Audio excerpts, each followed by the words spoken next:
A university professor started off his class by picking out of his back pocket a £20 note. And in this lecture hall of about 200 people, he asked, how many of you would like this note? Naturally, all 200 hands went up. He said, interesting. He then said, before I let you have it, let me ask you this question. He took the note and folded it in half twice. And then he said, how many of you want this note? Still, 200 hands went up. Now he said, let me try something else. He took the note and he crumpled it. He said, how many of you want this note now? Still, 200 hands went up. Finally, he chucked the note on the floor.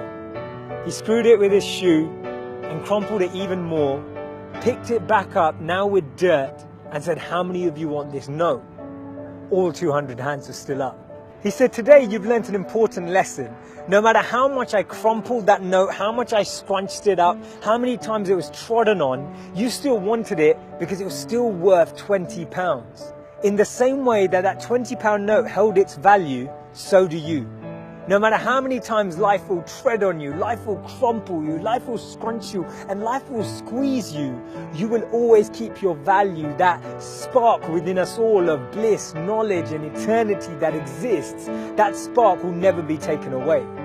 Our value is not created by the price of our clothes or our bank balance or the job title that we have. See, we should be building life and not just building our CVs. In the middle of 2009, he was the software engineer that no one wanted to hire. He had 12 years of experience at Yahoo, but he was rejected by Facebook and then rejected by Twitter.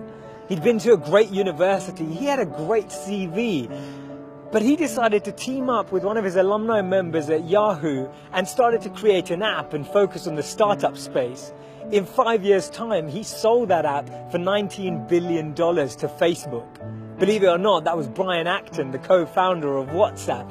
When he was rejected from Facebook, he said it was a great opportunity to connect with some fantastic people. I look forward to life's next adventure. When he was rejected by Twitter, he responded by saying, worked out, it was quite a long commute.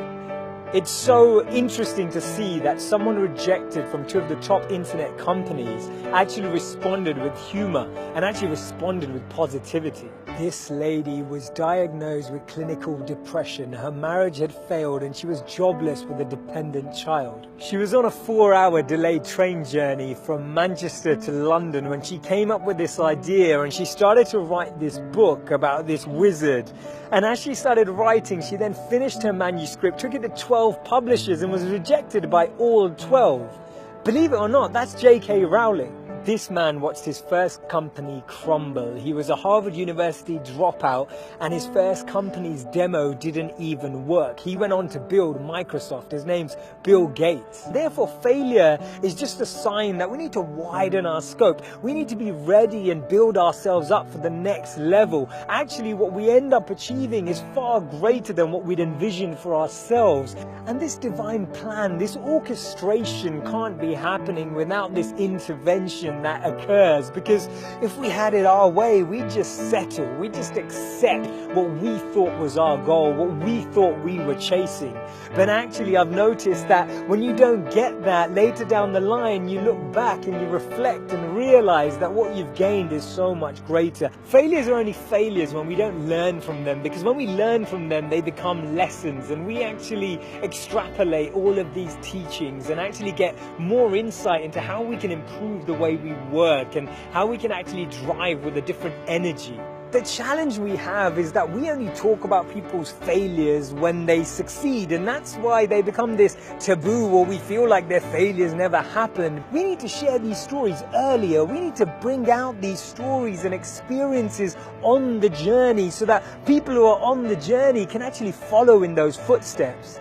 And that's why Steve Jobs said you can't connect the dots moving forward. You only can when you're looking backwards.